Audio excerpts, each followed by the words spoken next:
Hi, I'm Scott with Android Guys. And I'm Luke. Today we're going to review a smartphone.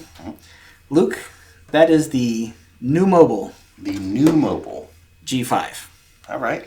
So, NUU Mobile, have you heard of the brand? I have heard of the brand. Okay, so they make unlocked phones. Mm-hmm. They make affordable unlocked phones. And affordable is a relative term for a lot of people, but we're going to talk about a phone here that is normally $200. Mm-hmm. As of the time of recording, it is retailing for about $140 as part of a year-end holiday promotion. Yeah. But we'll keep in mind that this is about a $200 device. Okay. So, NUU Mobile is a brand that a lot of people probably aren't familiar with. It's they've been around for a handful of years now. This is the 5th generation for this line. They've had some other phones in the past. So this is what I would term as a solid entry-level phone. Okay. And in terms of hardware, it's going to actually kind of punch a little bit above its weight. So when you look at phones, a common thing to do is to say, what's the processor, what's the RAM, what's the battery, the bullet points. Right. So this one, to kind of let you know, this has a MediaTek 1.8 gigahertz processor. Okay. So MediaTek is, there's Qualcomm and MediaTek in the mobile space largely. And so in terms of performance, there are faster, more powerful processors out there. Sure. Do you notice it?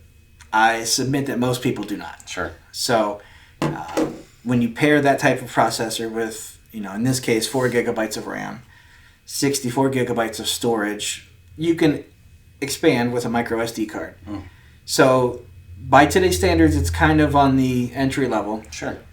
But it has a 5,000 milliamp battery, Okay. milliamp hour, which is considerably higher than a lot of phones. When you pair that with a processor that's more of a mid-range, not a super hungry, powerful thing, you're going to get a more generous battery life. Sure. And I'll also qualify that with the screen. Now, you'll see that that's a really big screen. It's at 6.5 inches. Generous. Yeah. It doesn't feel massive, but when you look at the size of that screen, it's actually the same size as or larger than what you'll get in, like the Pixel 3 XL. Right. That was 6.3 inches. So that's actually technically a bigger screen. It's got a hole punch camera. Yep. 720 pixel resolution. That's one of the downsides of it. Okay. So there's the good and the large screen. Sure. The downside of that is it's 720 pixel, where a lot of phones are 1080 and considerably higher.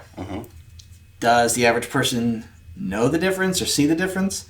Again, I don't think so. Sure. When you look at the price, you tend to become a little bit more forgiving. Absolutely. Playing around with this phone, I don't see any issues with any of the text, anything with photos. Nothing looks at it, and tells me, oh yeah, this definitely, feels like a cheap phone.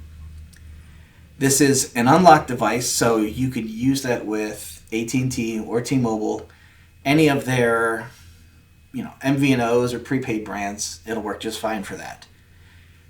You have a fingerprint reader on there, on the back. You also have Face ID or Face Unlock technology, so you can use either or, which is nice. Having a fingerprint reader right now during a pandemic where a lot of people wear masks, Right. That's kind of a sticking point for like the Pixel 4 was Face Unlock only, and that's kind of a pain. So I like having both of those. You can see, if you look closely or not, that it's a fingerprint magnet. It is. Indeed. It does grab a lot of oil. Right. I don't know the name of the blue that they call this, but it is like a dark, almost like a cobalt kind of blue. Yeah. It's a nice phone. It feels good in hand. It's got some nice curves. It feels a little wide, but I think that's because of the size of the screen. You have to. Even though you measure a corner diagonally, it does feel a little wide for me. But I like to carry something that's more like the 5.5 inch screen. So if you like a big screen, this definitely works. This is a stock Android experience. Okay. I like that. I like when companies kind of leave things the way Google intended, without trying to get in your way with some UI or some kind of fancy graphics that they think you'll like. Largely untouched Android. Even preloaded apps out of the box, it's pretty much as Google would give it to you. Android 10 is a little bit older compared to Android 11, but that's largely a cosmetic, gestures, and some small minor things, the way notifications are handled. 11 is not critical. It's nice to have. It is. But 10 is still very with it. Very modern. Yes. I would say, and let me talk about the camera for a second too. There are 4 of them on the back. I noticed. So you can see that, and you've got the flash. You have a 16 megapixel, 8 megapixel, 2, and then the depth sensor. Okay. The macro, so you can take macro shots. You've got your standard, and you also have a wide angle, which captures about 119 degrees. Yeah. So it's a nice array or configuration of options. I was pleased with the field of, for the wide, and also for the macro. I was impressed with some of the shots that I got. There are plenty of different modes to kind of play around with as well. There's an AI software that will help kind of punch up things based off of what it's shooting. So a lot of nice little things that you might not normally get out of a phone that's usually $200. Right. One of the things that I did notice is when you switch it to kind of like the HDR or the, capture the best resolution, you wait for it. It takes, and this wasn't, I thought it was just the first time I did it, so I actually started timing some of the shots. You can get into 6 to 7 or longer seconds between shots. So if you're wanting to sit down and take a couple of nice shots of your dinner plate, you can do that, but you're going to wait between them. Sure. Now, the reason for that is it captures actually a pretty good image, but they're like 24, 25 megabit or megabyte size images. So you're going to wait a little bit for that type of image. Yeah. How often you're doing it, I don't think too many people. Sure. A lot of times people just take their phone and point, click, and they're happy with it. Throw it through a filter or two, put it on social media. Everybody takes decent photos. So I do like the camera on this, but I like to take nicer shots and slow down sometimes, and so that's something worth noting. Sure.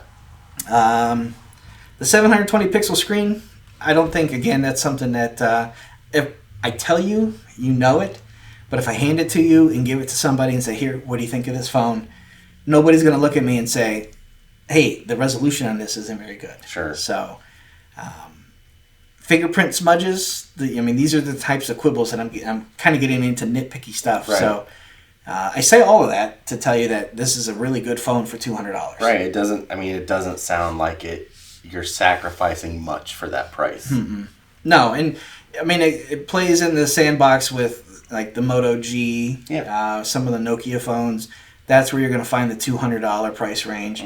There are going to be some more familiar brands, but I would feel comfortable recommending the NUU Mobile G5 to people, and the brand itself. They've been around long enough. I've seen more than enough phones to say they're quality devices. They stand behind them, and they're definitely worth considering. So if you're looking for an unlocked phone for AT&T or T-Mobile or any of, Cricket, Metro, Mint Mobile, some of those, by all means, I would definitely suggest checking out the NUU Mobile G5. That's NUU Mobile G5. Thanks for watching.